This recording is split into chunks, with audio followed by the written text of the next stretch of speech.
¿Qué tal, chicos? Bienvenidos al aula virtual. Mi nombre es Jacqueline Sarria, soy su profesora de biología y esta semana vamos a ver nuestro capítulo número 15. Vamos a ver el reino Plantae. Señores, el reino Plantae. Las plantas sabemos que son organismos muy importantes y también particulares, con características únicas. Las plantas son organismos que pueden ser uni- o multicelulares. Unicelulares como en el caso de algunas algas y multicelulares, ¿no?, como las plantas comunes que nosotros conocemos o las macroalgas. Son eucariotas porque sus células tienen núcleo. Fotosintetizadores, ¿verdad? Son de nutrición autótrofa y fotosintética porque utilizan la luz. Poseen pared celular, sus células tienen pared celular. Recuerda que esta pared celular contiene celulosa, hemicelulosa y pectina y posee cloroplastos. Ojo que pared celular también tienen los hongos, solo que la pared celular en el caso de los hongos posee quitina. Su reproducción puede ser asexual a través de esporas o reproducción vegetativa, como ya lo hemos visto, ¿no?, por tubérculo, rizoma, estolón, o también sexual por gametos. La reproducción sexual en el caso de los gametos, esto es, en las flores. Y posee la famosa alternancia de generaciones. La alternancia de generaciones, chicos, es cuando un organismo diploide, por ejemplo un árbol, el árbol es el esporofito. El diploide me va a producir esporas haploides. La espora haploide me desarrolla, ¿sí? Esto es una espora. La espora haploide me va a producir un individuo haploide. Y este individuo haploide me va a generar gametos. Los gametos, vamos a graficarlos de esta manera, ¿ok? Solamente para que se entienda bien. Los gametos, obviamente, si son gametos, tienen que fecundarse. Y al fecundarse, me van a generar una estructura, un organismo diploide, el cual me desarrolla y me genera esporas. Las esporas caen, recuerden que la espora es haploide, pero es una estructura, es haploide, pero es una estructura de desarrollo asexual. Por ese motivo, cuando desarrolla un individuo haploide. El individuo haploide, que este es el gametofito, vamos adelantando un poquito, ¿sí? Este es el gametofito, va a generar gametos, ¿no? El gametofito genera gametos. Los gametos se tienen que fecundar y me generan una estructura diploide, un individuo diploide, una siguiente generación. El individuo diploide se llama esporofito. El esporofito me genera esporas. Las esporas caen, germinan y me generan el individuo y volvemos al ciclo. A esto se le llama la alternancia de generaciones. Tenemos una generación haploide, ¿no?, y una generación diploide. Generación haploide, generación diploide. Muy bien. La clasificación de las plantas, ¿sí? La clasificación de las plantas varía de acuerdo a sus características, si es que poseen o no semillas, por ejemplo, criptógamas, fanerógamas. Las criptógamas, cripto oculto, gama viene de gameto, semilla, con semillas ocultas. ¿Quiénes? Las algas, los musgos y los helechos. Mientras que las fanerógamas, aquellas que poseen semillas, son el grupo de las gimnospermas y las angiospermas. Recuerden que la parte taxonómica en las plantas nosotros encontramos, ¿no?, en la parte taxonómica, especie, género, familia, orden, clase, división y reino Plantae. En el caso del reino Plantae no se llama filum, ¿sí? En la siguiente no se llama filum, se llama división. Por eso vemos aquí división clorofita, crisofita, rodofita, feofita, división briofita, división pteridofita, división gimnosperma, división angiosperma. Vemos divisiones.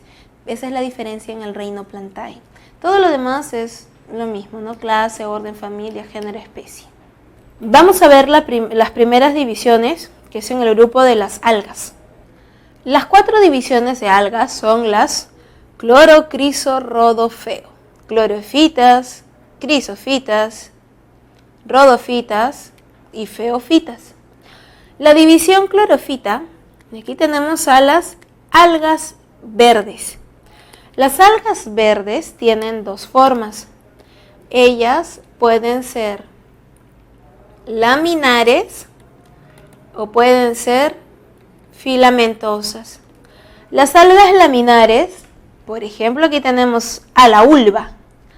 La ulva es conocida como la lechuga de agua, ¿sí? Porque es así como una hojita nada más. Vamos a partir del esporofito. Vamos a partir del diploide. El esporofito diploide me genera por meiosis esporas, ¿no? El esporofito genera esporas. En este caso se llaman meiosporas. Las esporas, que son haploides, caen y germinan en individuos que desarrollan hasta adultos. Estos individuos son los gametofitos maduros. Los gametofitos, que son haploides, me generan gametos. Los gametos son haploides, pero recuerden que por algo se llaman gametos, no espora. La espora tiene la capacidad de germinar por sí sola. En cambio, los gametos tienen la necesidad de fecundarse. Los gametos se fecundan, me forman el cigoto, una estructura diploide. Germina, empieza a desarrollar hasta un individuo adulto llamado esporofito. El esporofito diploide, por meiosis, me genera meiosporas, las esporas caen, germinan, desarrollan a gametofitos adultos. Los gametofitos generan gametos, los gametos se fecundan. La fecundación me genera el esporofito diploide y así, y así, y así. A esto se le llama el proceso de la alternancia de generaciones.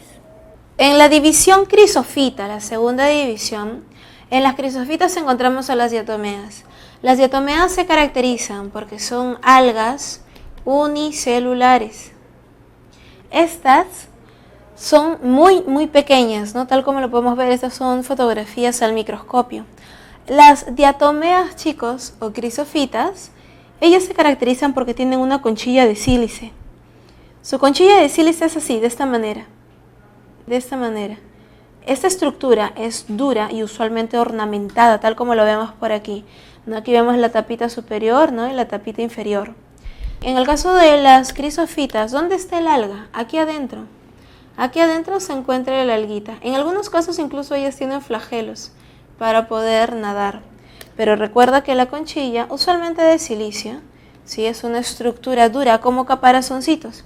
Y obviamente tienen diferentes formas, ¿no? Formas como empanadita, triangulares, circulares, estrelladas, muy ornamentadas, tal como las podemos visualizar, ¿no? Estructuras redondeadas. Ellas son las diatomeas. Las diatomeas, chicos, son las que generan, por ejemplo, las mareas rojas, ¿sí? En el mar. De igual manera, las diatomeas encontramos que ellas van a generar, debido a sus colores, porque en algunos casos ellas tienen luminiscencia, generan colores muy particulares en el mar. Por ejemplo, han visto algunas películas o tal vez algún documental en donde el mar en algunas zonas, por ejemplo, del Caribe, ¿sí? En algunas islas, durante una época del año, el mar a la luz de la luna se ve luminiscente, ¿sí? No es el brillo del reflejo, sino es que el mar es luminiscente, tiene brillo así muy fuerte. Y no es que sea el mar como tal, son las diatomeas, que en una etapa del año obviamente viene su etapa reproductiva y ellas generan gran cantidad de luminiscencia. Muy bien, vamos a ver entonces el siguiente grupo. El siguiente grupo que tenemos es la división rodofita, conocida como las algas rojas. Ellas son de color rojo porque poseen el pigmento ficoeritrina. Aparte de las clorofilas, obviamente que posee, todas poseen clorofilas, pero siempre tienen otro pigmento predominante, ¿no? Excepto en las algas verdes, que obviamente es la clorofila el que está en mayor cantidad. Es el pigmento en mayor cantidad en ellas. En el caso de la división rodofita, tenemos aquí, por ejemplo, al yuyo, ¿no? Todos conocemos el yuyo, en algún momento lo hemos visto aunque sea servido en el plato de ceviche. El yuyo, su nombre científico del yuyo es Chondracanthus chamisoi. Chondracanthus chamisoi. El yuyo, ¿sí? O Chondracanthus chamisoi, es una alga roja, pero nosotros usualmente lo vemos en nuestro plato servido de color verdoso. ¿A qué se debe el color verde que nosotros vemos si es una alga roja? Es que, chicos, el yuyo cuando está vivo en el mar flotando es de color rojizo, pero cuando muere el pigmento se oxida y obviamente ya no va a ser de color rojizo, ahora se torna de un color verdoso. El siguiente grupo es la división feofita. En la división feofita encontramos a las algas pardas. Las algas pardas se caracterizan y son muy llamativas porque son algas gigantes. Ellas poseen carotenos y xantófilas que les brinda ese color medio marrón. Por eso se llaman algas pardas. Esta alga muy grande tiene sus hojas muy particulares, ¿no? Que no son hojas como tales, no tiene su talo, tiene sus estructuras filamentosas. Por ahí tiene talos con estructuras de parénquima aerífero. Estas algas llegan a medir aproximadamente hasta 100 metros de largo. Son algas gigantes, son macroalgas. Ellas forman los bosques marinos en la profundidad. Ustedes han visto, por ejemplo, la película de Harry Potter y el Cáliz de Fuego, cuando hacen la competencia. Cuando buscan a las sirenas, ¿no? En el lago, en las profundidades del lago se ve así como un bosque marino, ¿no? Algas gigantes. Igualito, chicos, se ven los bosques marinos en las profundidades gracias a las feofitas. Las feofitas, su tamaño, ¿por qué es tan grande el alga? Porque está en profundidad. Mientras más grande el alga, mientras más alta sea, va a estar más cercana a la superficie. Por eso también tiene un poquito de parénquima aerífero, para mantenerse lo más posible cercano hacia la superficie por los rayos solares. Obviamente, como ella está en profundidad marina y no está tan cercana a la superficie, ella tiene una fotosíntesis muy especial, es una fotosíntesis altamente eficiente, que con un poquito de energía solar puede llegar a producir muchos nutrientes. Señores, las macroalgas, tanto las clorofitas, las rodofitas, las feofitas, sobre todo rodofitas y feofitas, son muy utilizadas en la alimentación. El Perú, en toda la costa peruana, sobre todo en las zonas no contaminadas, tenemos bosques marinos, ¿sí? A esa altura de las playas. Tenemos bosques marinos que cada cierto tiempo el bosque marino se renueva, ¿sí? Las algas mueren, como todo ser vivo, y salen a flote. Chicos, de Perú se llevan toneladas de feofitas hacia el oriente, hacia Asia, porque ellos se alimentan principalmente de algas. Recordemos que las algas tienen una gran cantidad de proteínas y proteínas no tóxicas. Su consumo es muy importante en nuestra dieta, al menos semanal. Hay que tenerlo en cuenta. En el siguiente grupo, la siguiente división, tenemos a la división briofita. La división briofita es el grupo de los musgos. Los musgos tienen dos morfologías. Pueden ser las hepáticas, aquellas que tienen forma de hígado, o las foliares, tal como lo observamos en la imagen, ¿no? Que tiene pequeños folios u hojitas, estos de aquí. En la imagen podemos visualizar a los musguitos foliares, los cuales también tienen una alternancia de generaciones. En el caso de la división briofita, vamos a ver aquí, vamos a partir como siempre del esporofito. Solo que en este caso, miren dónde está el esporofito. El esporofito maduro, diploide obviamente. Este esporofito maduro libera las esporas, se abre la cápsula, el sombrerito se llama cofia. Se separa la cofia de la cápsula y las esporas caen. Cuando desarrollan La estructura que se desarrolla inicialmente se conoce como protonema. El protonema va desarrollando y sobre él, miren, van creciendo los gametofitos, van desarrollando hasta que llegan a ser gametofitos adultos. Tenemos por aquí el gametofito femenino y el gametofito masculino. El gametofito femenino se caracteriza porque posee el arquegonio. El arquegonio es análogo a la matriz, ¿no? Análogo a el útero, en donde vamos a encontrar a el huevo, ¿no? Que sería análogo al óvulo.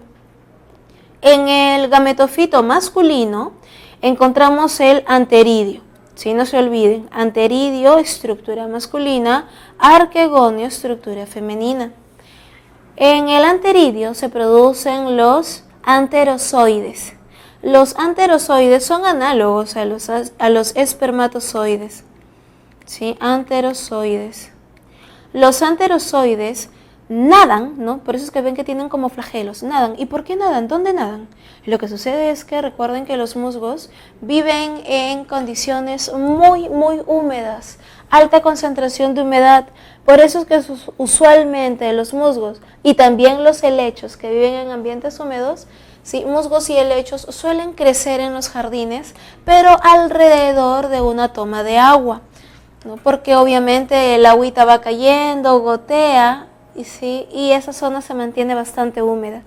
Los anterozoides por eso tienen flagelitos para nadar, movilizarse en ambientes muy húmedos. Nadan hasta el arquegonio y logran el proceso de la fecundación. Se produce el cigoto, se produce luego ya el esporófito embrionario. Este esporófito embrionario va creciendo hasta que desarrolla el esporófito maduro. Pero si ustedes se dan cuenta, el esporófito maduro está sobre el gametofito. O sea, aquí adentro se encuentra el arquegonio. Se fecunda y genera lo que tenemos por aquí. Observamos el gametofito con el esporófito encima. Y ahora, el esporófito esporula, las esporas caen, generan, pero chicos, luego nuevamente viene el ciclo, ¿no? Las esporas caen, germinan, desarrollan el gametofito adulto, el gametofito genera gametos, los gametos se fecundan. Cuando se fecundan encima del gametofito femenino, desarrollan el esporófito. El esporófito, luego de liberar las esporas, luego de que esporula, el esporófito se seca y se cae. Por eso, en este caso, ojo, y solo aquí en los briofitas, ojo, esto es una excepción, en los briofitas la fase dominante es la fase gametofito, porque es la fase que se mantiene constante, es la fase perenne, la fase haploide. Mientras que el esporófito, que es la fase diploide, esta fase desaparece. La fase predominante entonces, en el caso de briofitas, solo en briofitas, es la fase haploide. En todos los demás casos, la fase dominante es la diploide, como en el caso del árbol, ¿no? El árbol es diploide, pero la flor es haploide, ¿no? Que es el gametofito porque genera gametos. El árbol diploide lo vemos toda la vida, todos los años de vida que tiene el arbolito, pero las flores son estacionales. Las flores generan gametos, estos se fecundan, generan la semilla, la flor se cae, pero el esporófito siempre queda. En este caso es lo inverso, el esporófito desaparece, se va y solamente me queda el gametofito. Como te repito, esto solo ocurre en briofitas, nada más. En todos los demás, el esporófito es el dominante. En pantalla estamos viendo, por ejemplo, el ciclo de vida del musgo polytrichum. Aquí tenemos al individuo, ¿no? Que tiene su tallito, rizoides, hojitas. Sí, ese es el término correcto, por si acaso, ¿sí? Pero son hojitas pequeñas, tallito muy, muy pequeño, y sus rizoides. Observamos aquí su ciclo de vida, no podemos ver el esporófito, ¿no? La seta, también se llama seta, es correcto. Sí, la seta o esporófito. La caliptra también se llama, es como un capuchón que viene encima del esporófito. Y observamos obviamente el gametofito, ¿no? Tenemos aquí la estructura del protonema, cómo se va desarrollando. ¿Listo, chicos? Tenemos los filoides y los cauloides también. Todo esto lo observamos en el musgo polytrichum. Ojo que por ejemplo la columela, que es la estructura que soporta, ¿no?, las esporas y demás, esto no suele venir mucho en los exámenes, ¿no?, porque son datos muy específicos. En la división pteridófita, aquí tenemos al grupo de los helechos. Los helechos sabemos que son plantas que existen en nuestro planeta desde épocas prehistóricas. Exactamente desde cuándo no se sabe, pero se han encontrado muchos helechos petrificados en roca, lo cual obviamente es un resto fósil. Evidencia la existencia de estos individuos desde épocas muy antiguas. Los helechos también son muy importantes y muy conocidos debido a que desde ellos inicia el grupo de los traqueofitas. Los traqueofitas, las plantas con tráqueas, es decir, xilema y floema. El xilema y el floema, que obviamente van a generar el xilema tráqueas, traqueidas, mientras que el floema tiene los tubos cribosos y vasos liberianos. Las traqueofitas son un grupo de plantas que va desde los helechos en adelante, es decir, la división también gimnosperma, la división angiosperma, todos árboles, arbustos, ya todititos entran ahí, todo aquello que tiene tráquea. ¿Quiénes no tienen tráqueas? Las algas, porque ellas todo es por difusión, ¿verdad? Algas, musgos, ellos no tienen tráqueas, no tienen ni xilema ni floema. A partir de los helechos de la división pteridófita en adelante, todos tienen tráqueas. Tengamos eso en cuenta. Vamos a partir, como siempre, del esporofito.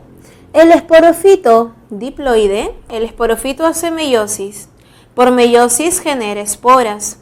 Las esporas haploides, si caen, ¿sí?, y van a diferenciarse en una estructura conocido como el prótalo.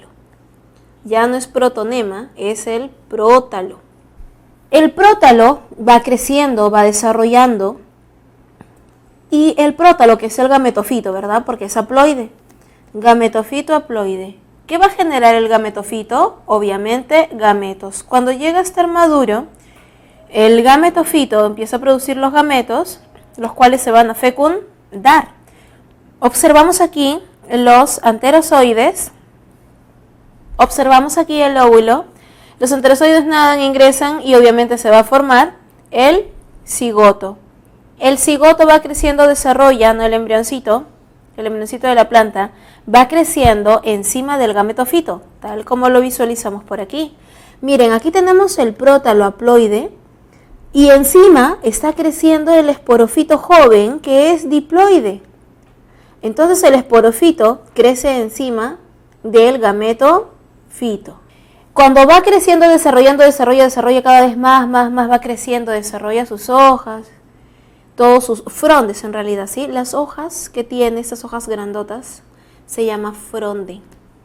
Cuando el helecho ya se vuelve un helecho adulto, totalmente desarrollado, el prótalo, chicos, desaparece. O sea, el prótalo se va haciendo cada vez más y más pequeñito, de acuerdo a el esporofito como va creciendo. En este caso, vemos que el esporofito se queda perenne, mientras que el gametofito, el prótalo, desaparece. Por ello, ¿cuál es la fase dominante? La fase dominante es el esporofito. El esporofito diploide, por meiosis, genera esporas, las esporas caen, germinan y me desarrollan el prótalo. El prótalo haploide genera gametos. Los gametos se fecundan, me genera un embrión. Si te dicen que hay fecundación, es porque el embrión va a ser diploide. La estructura diploide es el esporofito. El esporofito desarrolla hacia adulto, genera esporas y así nuevamente al ciclo. En este caso, como podemos visualizar, la fase, ¿no?, haploide, que es esta de acá, la fase haploide desaparece, ¿sí? La fase haploide desaparece. La fase dominante, obviamente, es la diploide. Ahora pasamos a la división gimnosperma. Sí, es el ciclo de vida de una gimnosperma, de la división gimnosperma. Los gimnosperma, gimno significa desnudo, esperma, semilla. Con la semilla desnuda vamos a encontrar aquí a los pinos, ¿verdad? Los pinos se caracterizan porque ellos tienen conos. Estos conitos de aquí, cono masculino, cono femenino, miren, se llaman conos o piñas. También los pueden llamar piñas. Los conitos o piñas van a formar obviamente gametos. Ahora, ojo, en el árbol los conos que hay son los conos femeninos y conos masculinos. Y es que en el esporofito, en el árbol, ¿sí?, vamos a encontrar los conos femeninos y los conos masculinos. ¿Sí? En esa posición, debido a que los gametos masculinos utilizan el aire para llegar hasta el cono femenino y fecundarlo. Es que con el aire también que pueden hacer la fecundación cruzada. Vamos a ver. El cono masculino, miren por aquí, esta es la escama del cono masculino. Posee aquí las microsporas. Ocurre meiosis y me genera los gametos masculinos. En el caso del cono femenino, miren, el cono femenino es totalmente diferente al masculino, porque es el cono femenino en donde ocurre la fecundación y alberga a las semillas. La escama del cono femenino, vamos a encontrar aquí adentro la megaspora.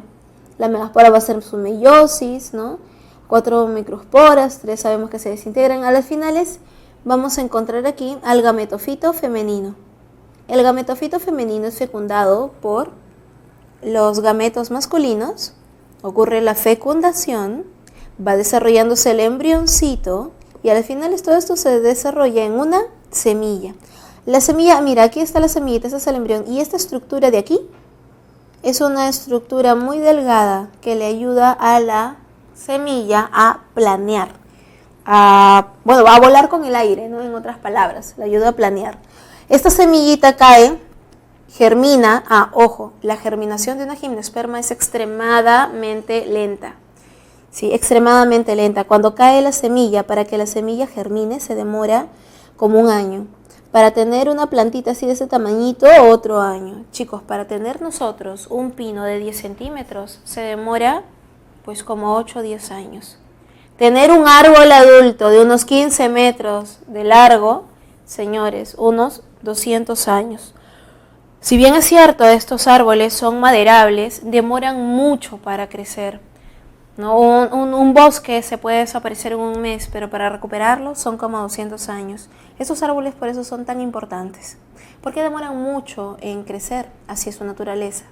En la división angiosperma, ¿sí?, división angiosperma, vamos a encontrar aquí a la semilla protegida, ¿verdad? ¿Por qué está protegida esta semilla? Por nutrientes, por alimento, por el fruto. Partamos del esporofito maduro. Miren, aquí está el árbol. El esporofito maduro me va a generar a las flores. Las flores desarrollan, ¿verdad? Son los gametofitos. ¿Por qué? Porque generan los gametos. Sabemos que en el interior, ¿no?, del ovario se va desarrollando por meiosis, ya conocemos esto, ¿no? Las 4 megasporas, 3 se desintegran, y en el saco embrionario, ¿no?, en el gametofito femenino, vamos a encontrar los cuerpos polares, el óvulo, sinérgidas, antípodas. Esto ya lo hemos visto. Vamos a encontrar que desde aquí vienen los granos de polen, ¿verdad? Las anteras. En las anteras sabemos que se producen los granos de polen. Recuerdan la meiosis en particular. Al final tenemos el grano de polen con 3 núcleos. Núcleos espermáticos y el núcleo del tubo. Cuando ocurre el proceso en donde los granos de polen caen, o simplemente un grano de polen es trasladado, ¿no?, desde la entrada, vamos a encontrar que se genera el famoso tubo polínico. Esto es de aquí, el tubo polínico, miren, ¿no?, desde la estructura superior, desde la entrada del estigma, al caer, se forma el tubo polínico, ¿no?, a lo largo de todo el pistilo. Va avanzando hasta llegar a el saco embrionario. Los núcleos espermáticos van ingresando a través del tubo polínico y generan la fecundación, uno al óvulo y otro con los cuerpos polares. Con el óvulo obviamente esto me genera el embrión, ¿lo recuerdan? y la estructura triploide me genera el mesocarpo, la parte comestible. Cuando va desarrollando encontramos que tenemos el fruto y dentro la semilla, ¿no? Dentro de la semilla encontramos al embrión, al endosperma y las cubiertas de la semilla como tal, ¿sí? Rodeado todo de comida. Por eso se llama angiosperma. Dentro de la división angiosperma vamos a encontrar a la clase dicotiledónea y la clase monocotiledónea. Se caracterizan, chicos, porque las semillas que forman estas angiospermas, una posee 2 cotiledones y otra posee solamente un cotiledón. Por ejemplo, en el caso de las semillas con 2 cotiledones tenemos aquí todo lo que son menestras, ¿no? Las lentejas, los pallares, frijolitos, ¿sí? Todos son dicotiledóneas. Las características de una planta dicotiledónea, aparte que su semilla tiene 2 cotiledones, obviamente, es que sus hojas poseen nervaduras ramificadas, ¿no? La típica hojita que nosotros dibujamos de esta manera es de una dicotiledonia. Tiene los haces vasculares dispuestos radialmente, o sea, el xilema y el floema están ordenaditos, dispuestos en posición radial.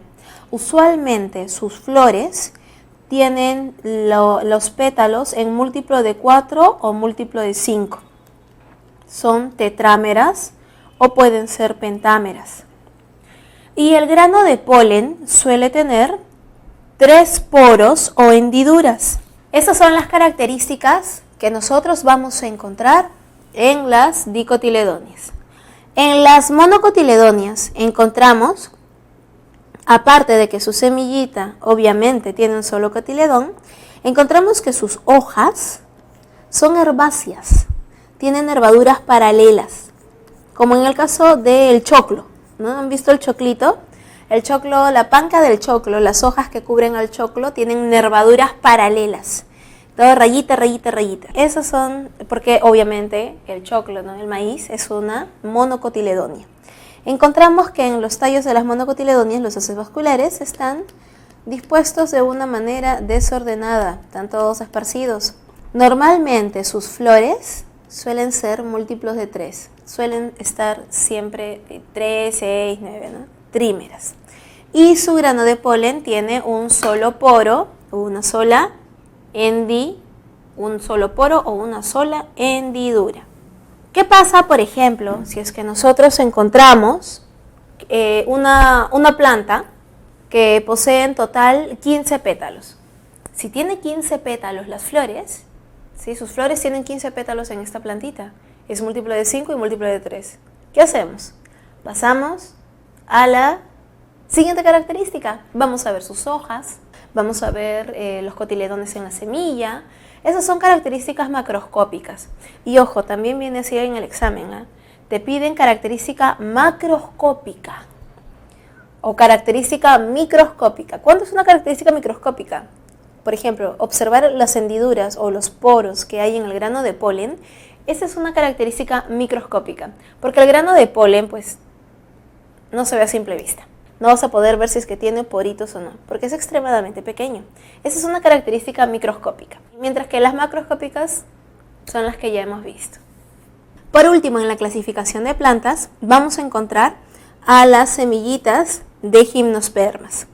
Tenemos a la escama del conito, ¿no? Su semillita, obviamente ese es el cono femenino, ¿no? Así es cuando está cerradito, y cuando ya está maduro, obviamente el cono se abre. Y las semillitas maduras caen fácilmente, ¿no? Y con esta estructura pueden planear y caer suavemente en la superficie del suelo.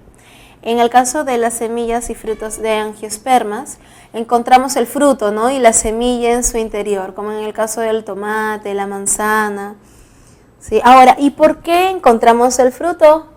¿Por qué la semilla está rodeada de comida? ¿Para alimentarnos? No, ¿verdad? ¿Recuerdan que analizamos esto también? Recordemos que en el caso de las plantas que tienen sus frutos, ¿no? Sus semillas recubiertas de alimento, no es para alimentar a los humanos o alimentar a los animales, no, nada que ver. En realidad es un cebo. ¿Por qué un cebo? ¿Se acuerdan? Porque venía el animal, ¿no? El animal silvestre venía, se comía el fruto con semilla y todo, y varios kilómetros más allá, porque el animal se puede desplazar varios kilómetros más allá, el animalito elimina las heces y las semillas salen enteritas, ¿no? Con abono incluido, y el árbol logra su objetivo. El árbol, sin desplazarse, se está propagando varios kilómetros más allá. De esa manera es como lo hacen. Así que ya sabemos en realidad por qué las plantas producen los frutos. ¿Listo? El uso que nosotros le damos a las plantas, como bien sabemos, es principalmente alimenticio, ¿verdad? Debido a que ellas son almacenadoras de nutrientes, tanto carbohidratos, lípidos, proteínas, minerales, vitaminas, ¿verdad? Tal como lo podemos leer por aquí, ¿verdad? Ahí nos lo están mencionando. Te mencionan que aproximadamente el 95% de ellas son angiospermas y los alimentos que nos brindan son muy variados. Ellos están divididos en 5 grupos, ¿no? De acuerdo a los criterios alimenticios, de acuerdo al consumo. Los cereales o gramíneas, ¿no? Trigo, maíz, arroz, avena, cebada. Los leguminosas o legumbres, ¿no? Frijoles, arvejitas o chícharos, tamarindo, haba, garbanzo, alubias. Las frutas, que pueden ser cítricas, azucaradas, oleaginosas, hortalizas o verduras como la espinaca, lechuga, brócoli, cebolla, calabaza. Condimenticias, ¿no? Aquellas que producen sustancias especiales que otorgan un sabor específico a los alimentos, tales como el ají, pimienta, canela, ajo. La clasificación de las plantas alimenticias, ¿no? Puede variar obviamente dependiendo del autor. Pero chicos, otro uso extremadamente importante que se le da a las plantas son las plantas medicinales. Las plantas medicinales nos ayudan a curar enfermedades. Una planta medicinal es un recurso vegetal cuya parte o extractos, ¿no? se emplean como una droga medicinal en el tratamiento de alguna afección. Se puede suministrar de diferentes formas, como cápsula, comprimido, crema de cocción, infusión, como jarabe, tintura, ungüento, de diferentes maneras. El uso de remedios de origen vegetal se remonta a épocas prehistóricas. Fue una de las formas más extendidas de la medicina en prácticamente todas las culturas conocidas, muchas veces ligado a creencias sobrenaturales, ¿no? propias de cada cultura, obviamente. La industria farmacéutica actual se ha basado en los conocimientos científicos modernos para la síntesis y la elaboración de algunas moléculas farmacológicas análogas a las presentes en ciertas especies vegetales. Muchas de estas sustancias, ¿no? derivadas o forman parte de principios y activos de medicamentos modernos, como por ejemplo la popular aspirina, que viene, es el ácido salicílico, ¿no? del Sauce salix. Se extrae de la corteza de este arbolito. Chicos, recordemos algo muy importante. En el tema de lo que es la medicina natural, si bien es cierto, hay muchas personas, ¿no? Bastante inescrupulosas realmente, ¿no? que juegan con ese tema de la medicina natural, ¿no? y que te venden cápsulas, que no siempre es lo que no siempre contiene el medicamento o la planta, ¿no?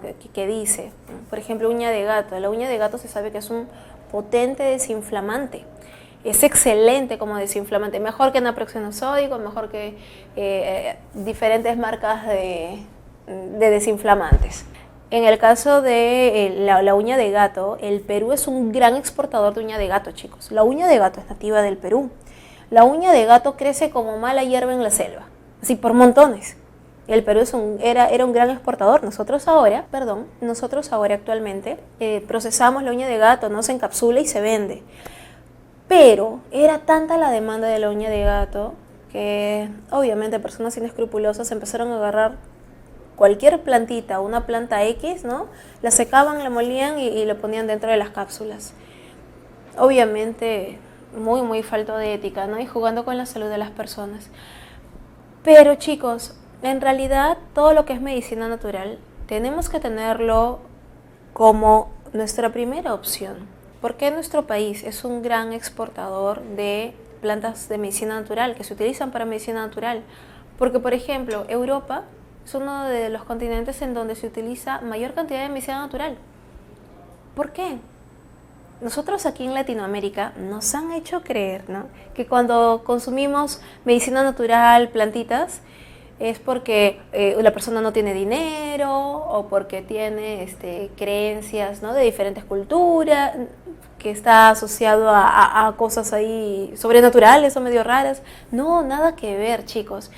Eso es parte, lamentablemente, de nuestra ignorancia que tenemos todos, una parte, ¿no?, de nuestra sociedad. Y es que la cultura latinoamericana se ha desarrollado como muy consumista. ¿Qué nos han enseñado? Que si estamos enfermos de algo, uy, ya, anda a la farmacia. Es más, cuando estamos enfermos ni siquiera vamos primero al médico, vamos al frente a la farmacia, ¿verdad? Hablando de manera general, ¿no? Obviamente no todos lo hacemos, pero digamos, de manera general se suele hacer esto, ¿no? Uno va a la farmacia, le dices al farmacéutico lo que tienes, ¿no?, a la persona que está atendiendo, y que la persona te recete o te medique. Y no son médicos.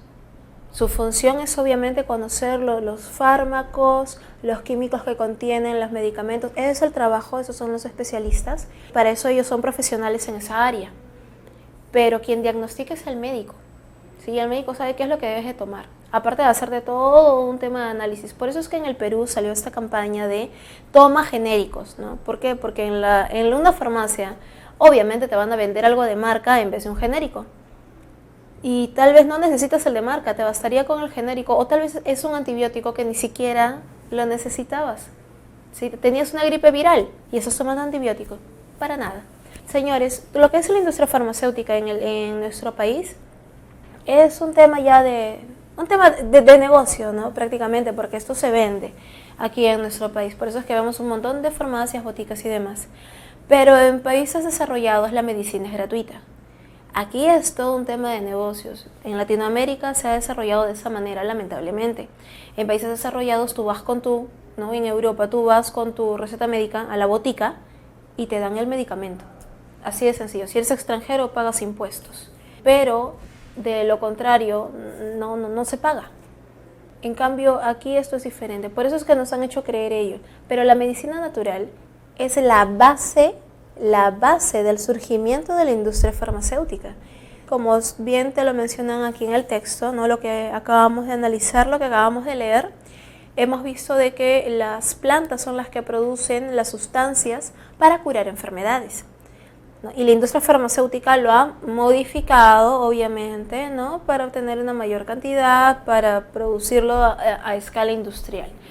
Lo cual es bueno en el sentido de que ayuda a salvar vidas fácilmente, porque las plantas medicinales no están todas en todos los lugares, ¿no? Pero en el Perú, que tenemos tanta planta medicinal, deberíamos aprovecharla más, ¿no? Increíblemente en el Perú hay un montón de enfermedades que tienen resistencia a los fármacos. Y eso es por un mal uso. Lo hemos consumido de una manera muy inadecuada. ¿Sí, chicos? Así que tengamos en cuenta ello. Además que recuerden algo muy importante. Son sustancias sintéticas, ¿no? Los fármacos son sustancias sintéticas. Por eso es que dicen, ¿no?, que cuando uno toma una pastilla para curarse un órgano, te está dañando el otro. ¿A qué se refiere eso? Es que como son sustancias sintéticas, de todas maneras nos dañan. Si tú tomas algo para el estómago, ya te está haciendo daño al hígado o daño a los riñones. En cambio, en la medicina natural no. Solo que hay un pequeño detalle. Cuando es medicina natural, tienes que saber tomar una planta. Tienes que saber consumirla. Y ojo, las plantas tienen un efecto gradual. O sea, es un efecto lento. Por eso es que no te daña el cuerpo. Porque es lento. En cambio, una pastilla, de un día para otro ya se te pasó, ya te sientes mejor. En cambio, las plantas no. La plantita vas poco a poco recuperándote, pero seguro. En cambio, cuando tú tomas un medicamento, te sientes bien, dejaste de tomar y recaes, ¿no? Y encima los microorganismos o los patógenos pueden agarrar resistencia. Así que tengamos en cuenta estos datos, por favor.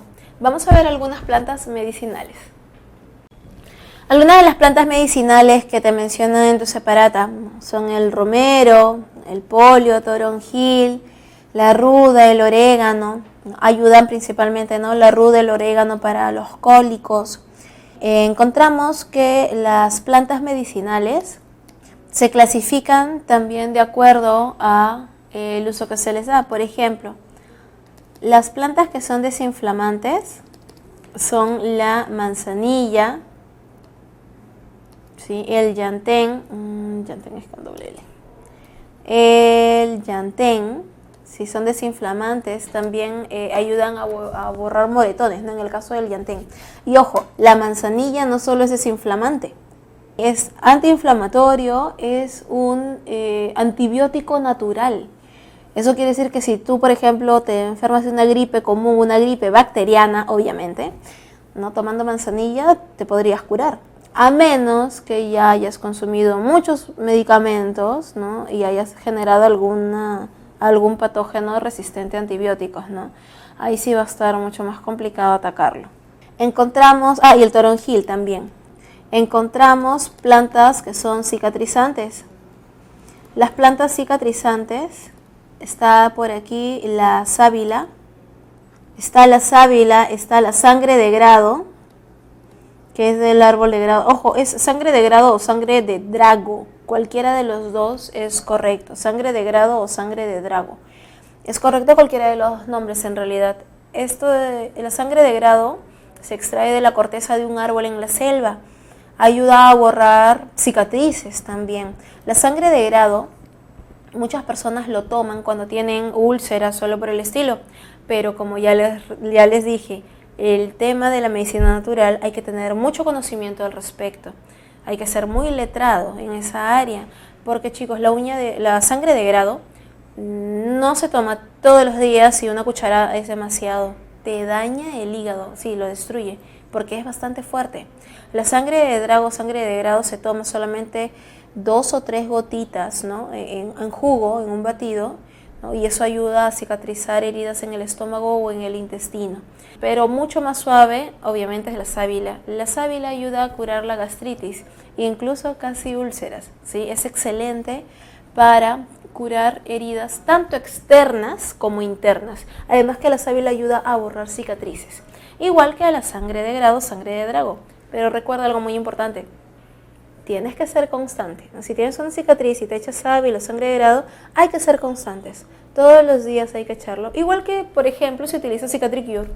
Si utilizas esa pomadita que borra cicatrices, ¿sí? Lo mismo que utilizar la sangre de grado. Demora varios meses en borrarlo, pero lo hace. Encontramos aquellas plantas que son litolíticas, aquellas que van a destruir los cálculos renales o vesiculares. Las litolíticas, por ejemplo, son la cáscara de papa, una plantita conocida como chancapiedra, que viene en el emoliente, una de flor blanquita. También la piña, la tuna, uvas, fresas, entre otras. Todas ellas son litolíticas, ayudan a degradar los cálculos renales y vesiculares. De igual manera, vamos a encontrar aquellas plantas que poseen gran cantidad de antioxidantes. Si tienen muchos antioxidantes, quiere decir que son anticancerígenas. Las plantas que son anticancerígenas son la maca, por ejemplo. Pero ojo, la maca no se consume tampoco a diario, 3 veces a la semana. Y si tienes gastritis o úlcera, no debes tomar maca, porque es muy fuerte, te daña más el estómago. La maca, el brócoli, la coliflor, el nabo, encontramos también anticancerígenas, todas las que son las crucíferas en general, todo ese grupo de plantitas. Estas plantas tienen gran cantidad de antioxidantes, por ese motivo es que son anticancerígenos.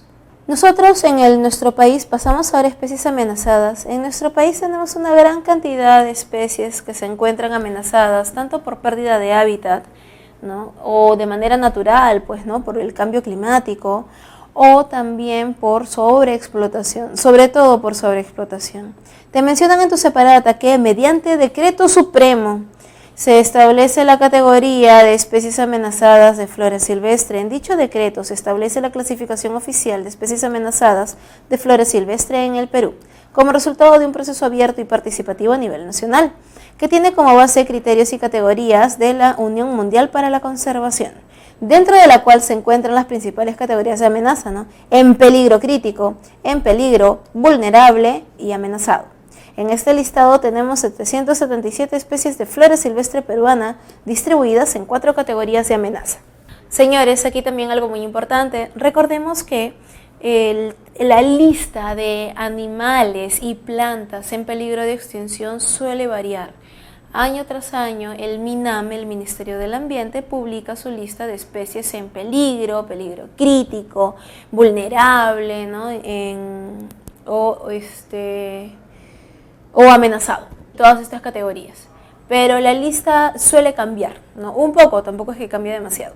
Por eso es que de todas maneras no se mencionan a todos ellos, porque es una lista que se actualiza pues cada año. Se encuentra en la página web del MINAM. Estamos ahorita, bueno, hoy para mí ya es enero, ¿sí? 20 y tantos de enero. Esto lo van a ver más o menos por febrero, así que ya debe estar la lista publicada, en caso deseen saberlo. La lista en el caso de plantas ha ido aumentando, ¿sí? El Perú actualmente está realizando mayores esfuerzos, ¿sí? Mayores esfuerzos por el tema de la conservación de las plantas, y esperemos que siga trabajando aún más, ¿verdad? Porque hay muchas áreas todavía que proteger. Muy bien. Las plantas también nos brindan materia prima para construir herramientas, embarcaciones, accesorios, cestos, canastos, ¿verdad? Estructuras para el hogar, para proteger las casas, el tema de esteras. Por aquí estamos viendo en las imágenes el famosísimo caballito de totora.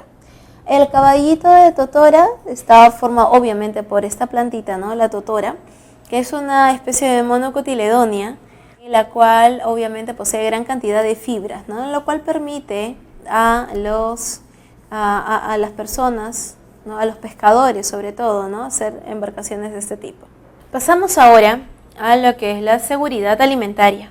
Este tema, chicos, se ha incorporado, ¿sí? En el nuevo libro, en la nueva versión del libro de la Presa San Marcos, porque ahora ya salió, ¿sí? ya sale ya a la venta también la siguiente edición del libro actualizado, y vamos a encontrar que la seguridad alimentaria es algo sumamente importante para no solo nuestro país, sino para todos los países en general.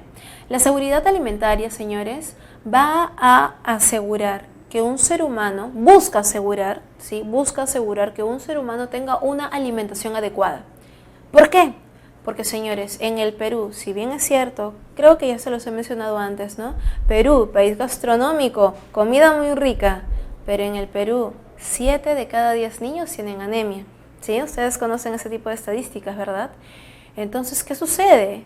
Que no hay una nutrición adecuada. En el Perú te enseñan a comer rico, pero no comer bien, a comer arroz con papas fritas, carne tal vez y casi nada de verduras, casi nada de frutas. Eso no es una alimentación ni correcta ni saludable. Lamentablemente, ¿no? Estamos acostumbrados a algo. El arroz ni siquiera es peruano. El arroz sabemos que tiene origen oriental. Es una especie introducida, no es nativa. Y muchas otras más, lo que consumimos casi a diario, no es nativo. Nosotros lamentablemente no hemos implementado ni hemos ido mejorando ese tema en nuestra alimentación. Pero lo que es seguridad alimentaria justamente se quiere asegurar de ello. Porque, chicos, como yo ya les dije desde el inicio, aliméntense adecuadamente. Si tú, por ejemplo, tienes anemia, si tu hemoglobina está muy baja, si tienes 12 de hemoglobina, 11 de hemoglobina, no estás bien, ¿eh? Tienes que tener, si eres mujer, 13 de hemoglobina, si es que eres varón, 14 de hemoglobina. Sí, y eso, las mujeres un puntito menos que los varones por el hecho de la menstruación, porque ahí hay una pérdida de sangre. Pero solamente por ello, con 13 de hemoglobina mujeres, 14 de hemoglobina los varones. Si tienes menos de ello, pues aliméntate mejor. Porque cuando una persona tiene anemia, tu cerebro no rinde al 100%. ¿Sí? No puedes esforzarte, te da sueño, te da dolor de cabeza. No hay una buena oxigenación cerebral. Si una persona tiene falta de calcio, no va a tener buena memoria, no va a tener buen rendimiento académico, no hay un buen rendimiento físico, nada. Con una alimentación incorrecta o con el déficit de vitaminas, de minerales o problemas a la salud, no se puede estudiar de una manera adecuada, chicos. Por eso es tan importante esta última parte que se ha aumentado en el libro de la Presa San Marcos, seguridad alimentaria. Vamos a ver de qué se trata. Te mencionan, el hambre perpetúa la pobreza al impedir que las personas desarrollen sus potencialidades y contribuyan al progreso de sus sociedades. Esto mencionado por Kofi Annan en la ONU en el año 2002. El concepto de seguridad alimentaria y nutricional, conocido como SAN, surge en la década de los 70, miren chicos, desde los 70, basado en la producción y disponibilidad alimentaria a nivel global y nacional. En los 80 se consideró el acceso, tanto económico como físico. En la década de los 90 se incorpora la inocuidad y las preferencias culturales. Se reafirma la seguridad alimentaria como un derecho humano. La seguridad alimentaria también es la capacidad de un país para producir alimentos que consume y la solvencia de la población para acceder a ellos.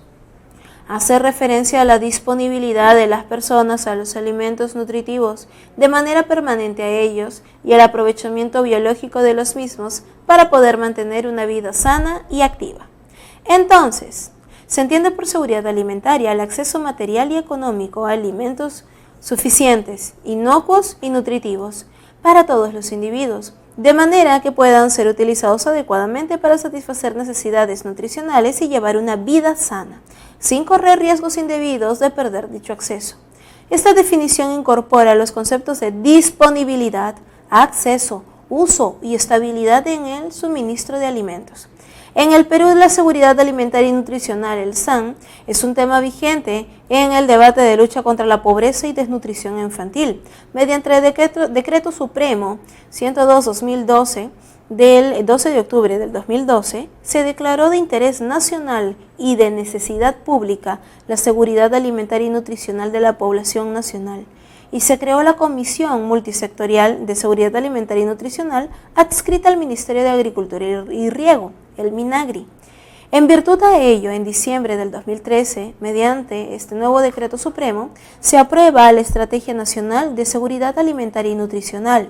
En el 2015 se aprueba el Plan Nacional de Seguridad Alimentaria y Nutricional, que es hasta el año 2021, en el que se establece como visión al 2021 que la población peruana no satisface en todo momento sus necesidades alimenticias y nutricionales mediante el acceso y consumo de alimentos inocuos y nutritivos. ¿Qué quiere decir esto, chicos? Que la población peruana en teoría no debería de pasar hambre, ni tampoco tener población anémica.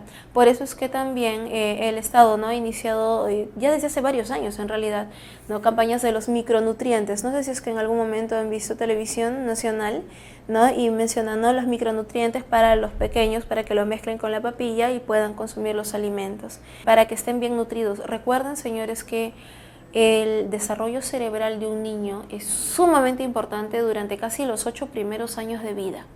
Si ha tenido una alimentación adecuada, sus neuronas, su mielina, todo desarrollado de una manera adecuada.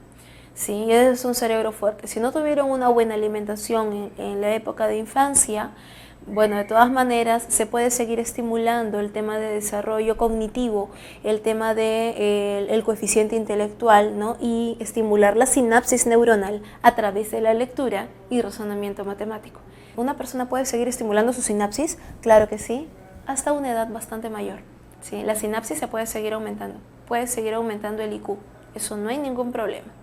Los componentes básicos de la SAN, vamos a encontrar la disponibilidad, estabilidad, el acceso y control y el consumo y utilización biológica. La disponibilidad de los alimentos tanto a nivel local o nacional.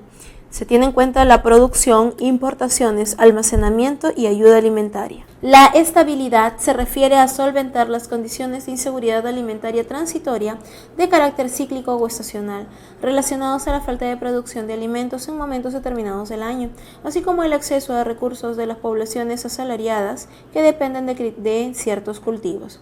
En este componente juegan un papel importante la existencia de almacenes o silos en buenas condiciones, así como la disponibilidad de contar con alimentos e insumos de contingencia para épocas de déficit alimentario. El acceso y control sobre los medios de producción, tanto como la tierra, el agua, insumos, tecnologías, conocimiento y demás estrategias. Los alimentos también disponibles en el mercado. La falta de acceso y control es frecuentemente la causa de inseguridad alimentaria y puede tener un origen físico, ¿no? Cantidad insuficiente de alimentos debido a varios factores, ¿no? Como aislamiento de la población o falta de infraestructuras. También económico, ausencia de recursos financieros para comprarlos debido a los elevados precios, ¿no? O a los bajos ingresos. El consumo y utilización biológica de los alimentos. El consumo se refiere a que las existencias alimentarias en los hogares respondan a las necesidades nutricionales, a la diversidad, a la cultura y preferencias alimentarias. También hay que tener en cuenta aspectos como la inocuidad de los alimentos, dignidad de la persona, condiciones higiénicas en los hogares y distribución con equidad dentro del hogar. Muy bien, chicos, eso ha sido todo en la parte teórica. Ahora vamos a pasar a nuestras preguntas que, como siempre, ustedes ya resolvieron previamente. En la pregunta número 1 nos indican: las plantas son organismos fotosintéticos que se caracterizan, entre otras cosas, por ser autótrofas, fotótrofas, ¿verdad? Además presentan una bien definida alternancia de generaciones, existiendo una fase gametofítica, que es la haploide, ¿no? El gametofito, y otra que corresponde a la esporofítica. El esporofito es diploide. Eso lo vimos en la parte teórica. Con respecto a ello, ¿cuál de las siguientes alternativas contiene una característica adicional? O sea, aparte de que son autótrofos, fotótrofos, aparte que presentan alternancia de generaciones, las plantas poseen esporas, las cuales son de carga diploide. No, ya nos hablaron de ello. Las plantas son organismos terrestres con reproducción sexual. Las plantas pueden ser organismos multicelulares y unicelulares. Las plantas solo poseen crecimiento de forma longitudinal. A ver, descartamos la D de una vez. Las plantas son organismos terrestres con reproducción sexual. Esto sí es cierto. La A la descartamos porque sabemos que las esporas son haploides. La B es correcta, pero entre la B y la C, chicos, las plantas pueden ser organismos multicelulares y unicelulares. Esto es más general, ¿verdad? Sí es cierto, las plantas son organismos terrestres, sí, pero no todos. Recuerden que también son acuáticas. ¿Tienen reproducción sexual? Sí, pero no todas. También tiene su alternancia de generaciones, ¿no? La reproducción asexual. Entonces, la clave obviamente es la C, porque la C es la adecuada, es la correcta, es más general. En la pregunta número 2, Arturo, un aficionado a la ficología, llegó a una conclusión. Las algas rojas y pardas tienen pigmentos característicos que las hacen visibles de color rojo y pardo respectivamente, por lo que se deduce que carecen de clorofila. La explicación que pueda servir para aclarar o corregir esta conclusión sería: las algas rojas y pardas presentan una gran cantidad de clorofila, además de otros pigmentos como ficoeritrina, ficosantina y los carotenoides. No, ¿verdad? Más bien las algas rojas tienen gran cantidad de ficoeritrina, ¿sí? No gran cantidad de clorofila, si no serían verdes. Todas las algas presentan pigmentos que las hacen visibles de colores muy llamativos, sin embargo presentan mayor cantidad de ficoeritrina. Muy llamativos, no, en el caso de las feofitas, las algas pardas no son muy llamativas, ¿no? Su color no es rojo, ni tampoco verde, ni fluorescente. Por ello tienen mayor cantidad de ficoeritrina, no, ¿verdad? No es correcta. Todas las algas tienen la misma cantidad de pigmentos, por consiguiente, la diferencia de los colores tiene otra explicación. A ver, cuando nos dicen todas, chicos, de esta clave hay que dudar, ¿no? Y más lo que nos dicen al final de la premisa, eso es incorrecto. Todas las algas presentan clorofila. Sin embargo, debido a la abundancia de otros pigmentos, se pueden observar de colores diferentes al verde. Esto sí es correcto. Todas tienen clorofila, sí. Ese es uno de los casos en donde, a pesar de que dice todas, esta es la clave, sí es la correcta. Todas las algas tienen clorofila, pero, ¿no? Sin embargo, debido a que poseen ficoeritrina, carotenos y xantófilas, presentan, ¿no?, colores rojizos o colores marrones. 2, dedo. En la pregunta número 3, En una colecta de campo realizada en la playa Naplo, Marlene ha podido ubicar a muchas algas pardas y le ha llamado la atención la presencia de estructuras esféricas llenas de aire que se encontraban flotando, por lo que se pregunta qué podrían ser. ¿A qué responderían dichas estructuras? A. Son estructuras flotantes formadas de un tejido denominado parénquima erífero, el cual se caracteriza por almacenar aire. Corresponden a estructuras llenas de aire, especializadas para la flotación de los rizoides, pues son estos los encargados de la fotosíntesis. Son estructuras presentes en todas las algas, que les permiten realizar la fotosíntesis, además de servir como almacén de aire. Corresponden a flotadores, los cuales permiten a los tallos poder flotar y mantenerse en la superficie para la realización de la fotosíntesis. ¿Cuál de estas es la correcta? A ver, la letra A será correcta. Son estructuras flotantes, ¿no? ¿A qué corresponden dichas estructuras? Son estructuras flotantes formadas de un tejido denominado parénquima aerífero, el cual se caracteriza por almacenar aire. ¿Corresponden a estructuras llenas de aire especializadas para la flotación de los rizoides, pues son encargados de fotosíntesis? No, ¿verdad? No tiene sentido. En la C son estructuras presentes en todas las algas que les permite realizar la fotosíntesis, además de servir como almacén de aire. No, eso es incorrecto, porque ahí no se hace fotosíntesis. Corresponden a flotadores, los cuales permiten a los tallos poder flotar para mantenerse en la superficie para realizar la fotosíntesis. Este sí es totalmente correcto. La A, ¿por qué no sería correcto? Porque, chicos, nos dicen la presencia de estructuras esféricas llenas de aire, ¿no?, que se encuentran flotando. La pregunta, ¿qué podrían ser? En este caso nos da de una manera más extensa qué cosa es.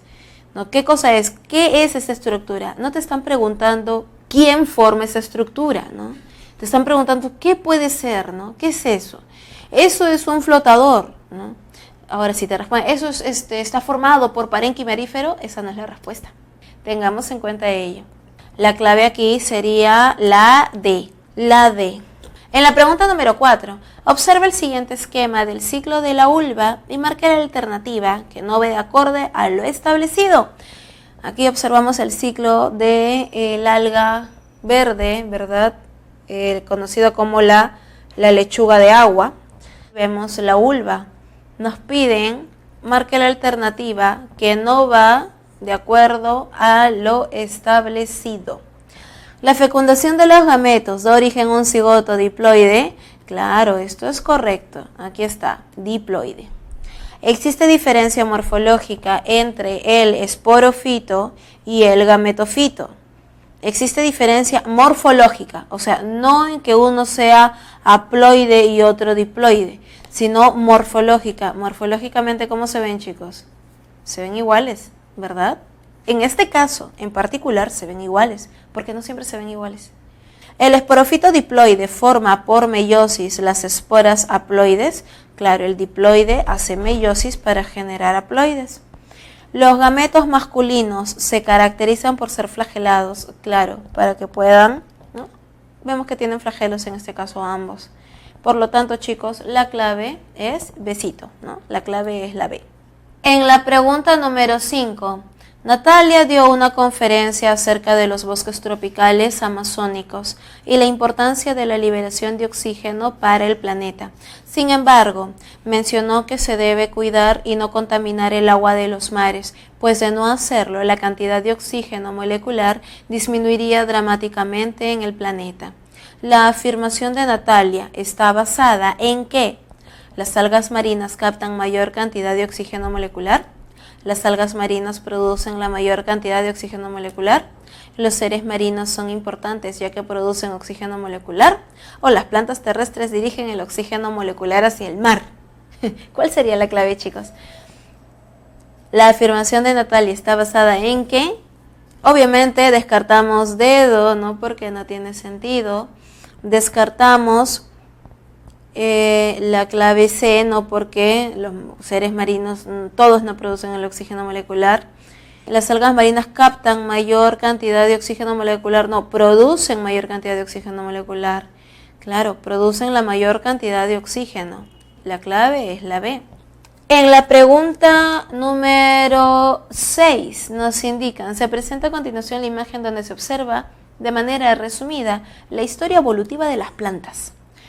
¿Cuál de las alternativas presentadas explica brevemente la característica que corresponde a A y a B?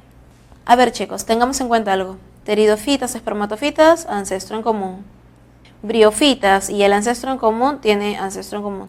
Y más hacia atrás, las algas clorofitas. ¿Qué es lo que nos dicen? La letra B se refiere a la presencia de flores y frutos, mientras que A corresponde a presencia de gametofitos. ¿Se refiere a ello?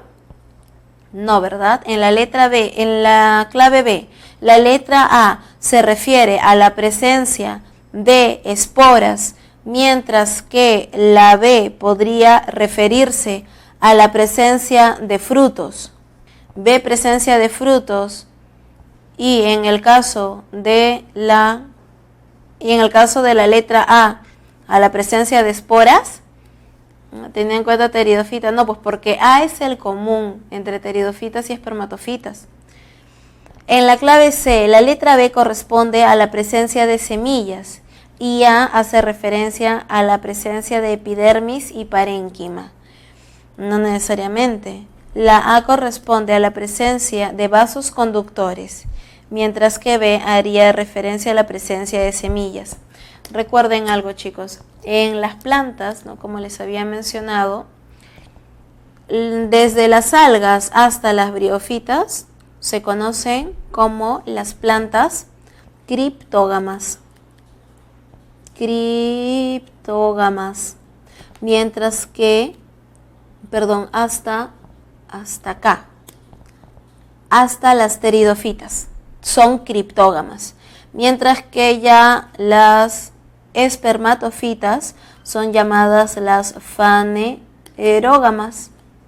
Son las fanerógamas. ¿Quiénes son las espermatofitas? Aquí encontramos a el grupo, ¿no?, de aquellas que van a producir semillitas. Producen semillas, sean rodeadas o no de alimento, sea en fruto o en cono, pero producen semillas, ¿sí? Criptógamas, fanerógamas. Y recuerden también que la otra forma de clasificar es de pteridofitas en adelante. De los pteridofitas en adelante encontramos a las traqueofitas. ¿Por qué? Porque las pteridofitas, los helechos poseen tráqueas. Se refiere al xilema y floema, ¿sí? Sistemas de vasos conductores. A eso se refiere con traqueofitas. ¿Listo? Por eso A se refiere a traqueofitas, ¿no?, y B, presencia de semillas. La clave correcta sería dedito. En la pregunta número 7, son plantas que están parcialmente adaptadas a la vida terrestre, cuyo tamaño es reducido. Habitan en ambientes húmedos y su cuerpo vegetativo presenta rizoides.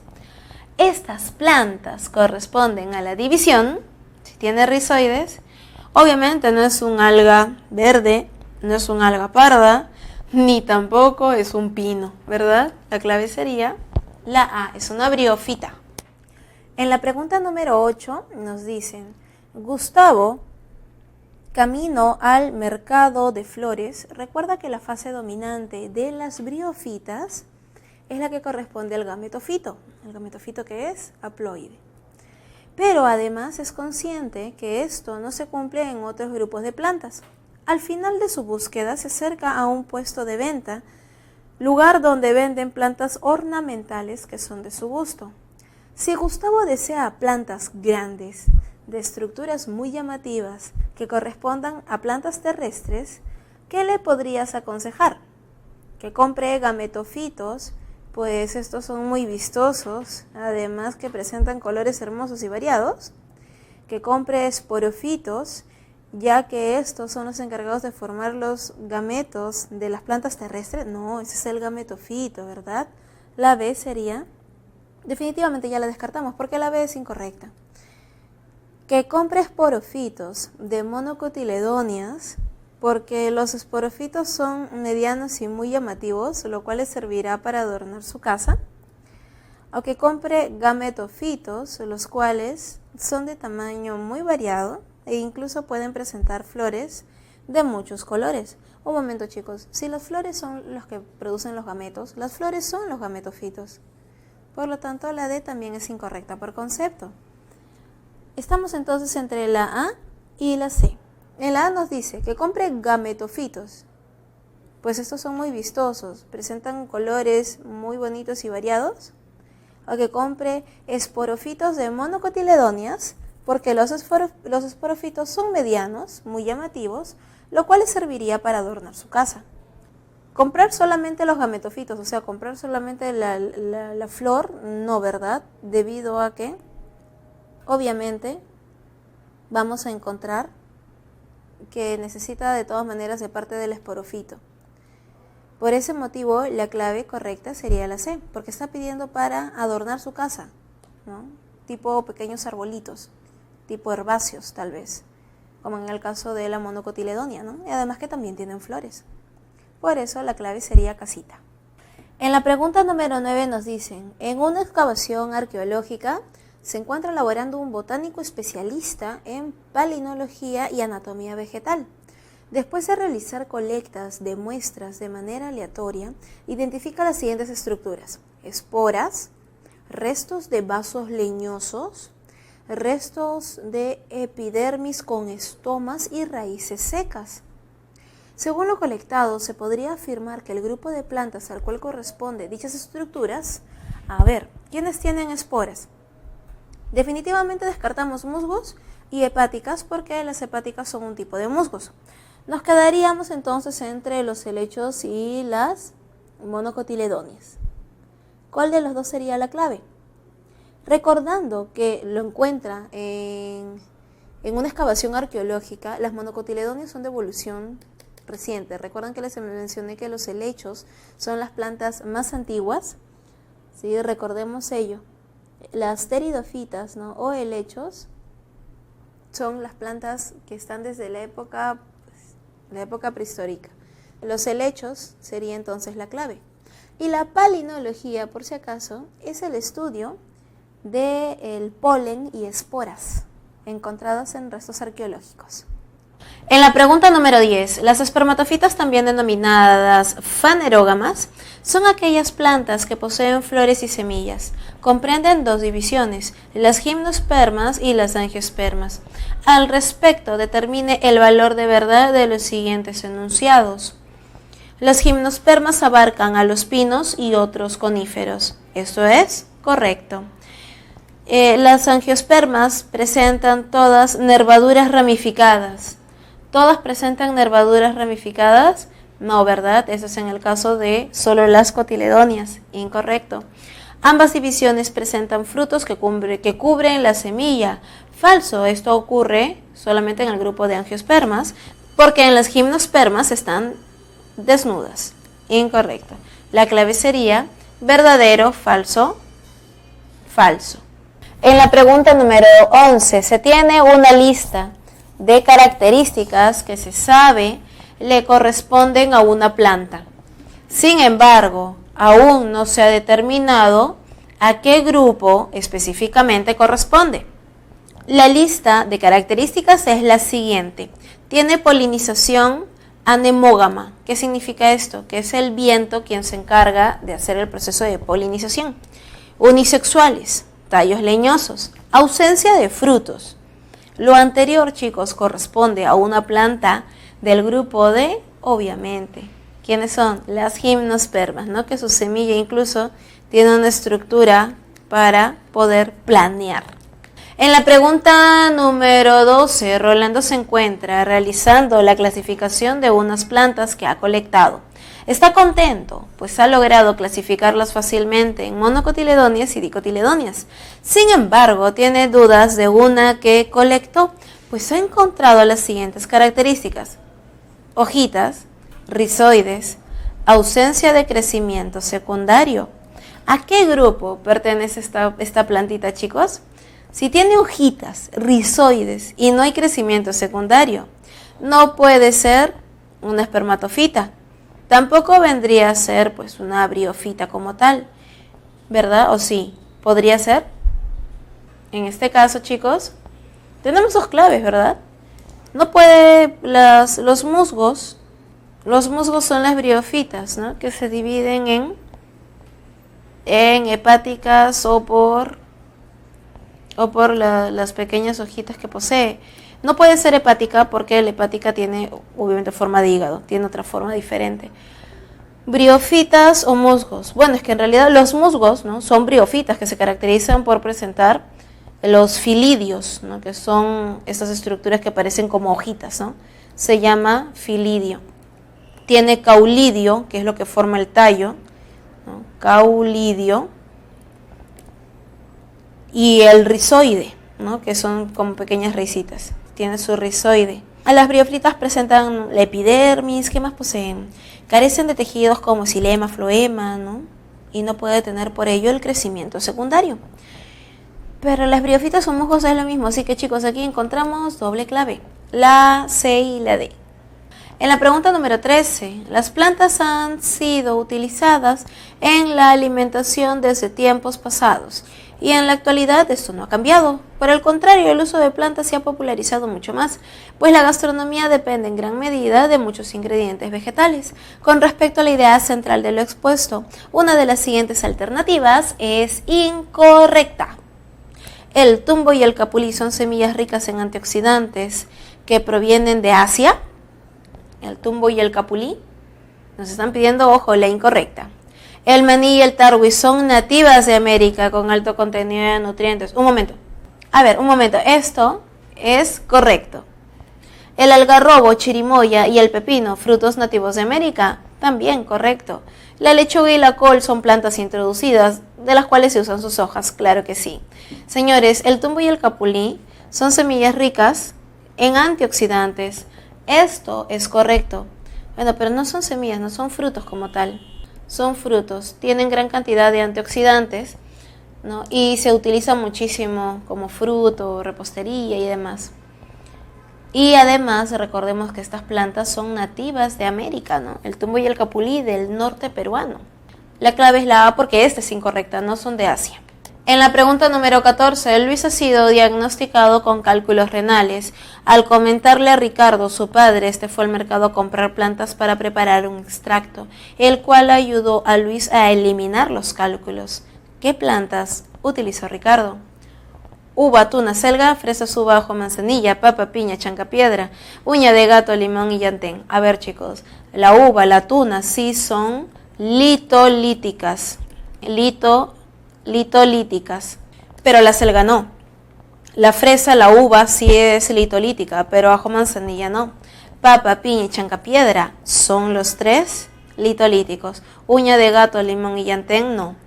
¿Sí? La clave, por lo tanto, sería la B. Y por último, en la pregunta número 15, además de los usos alimenticios y medicinales, las plantas también son importantes en la industria y en la artesanía. Identifique la alternativa que sustenta lo comentado. El algodonero corresponde a una planta monocotiledonia muy usado en la industria textil. La totora y el junco son gramíneas utilizadas en la elaboración de canastas y sombreros. El ágave es una planta monocotiledonia de la cual se extraen fibras para la elaboración de sogas. El ágave no, el ágave es bien parecido a la sábila. Manzanilla, toronjil, valeriana son muy reconocidas por su uso medicinal. Claro que sí, es correcto. Pero recuerden, chicos, nos piden que para la industria y la artesanía, ¿cuál sería la clave entonces? El algodonero principalmente es para la industria textil. El ágave sabemos que esto está incorrecto. Y la manzanilla es principalmente uso medicinal. ¿Cuál es lo único que nos menciona a plantas para el uso industrial y artesanal? La clave sería la B. Muy bien, chicos, eso ha sido todo por el día de hoy. Espero que todos los conceptos hayan quedado claros, sobre todo la parte taxonómica y divisiones de las plantas. Cuídense mucho, nos vemos la siguiente semana.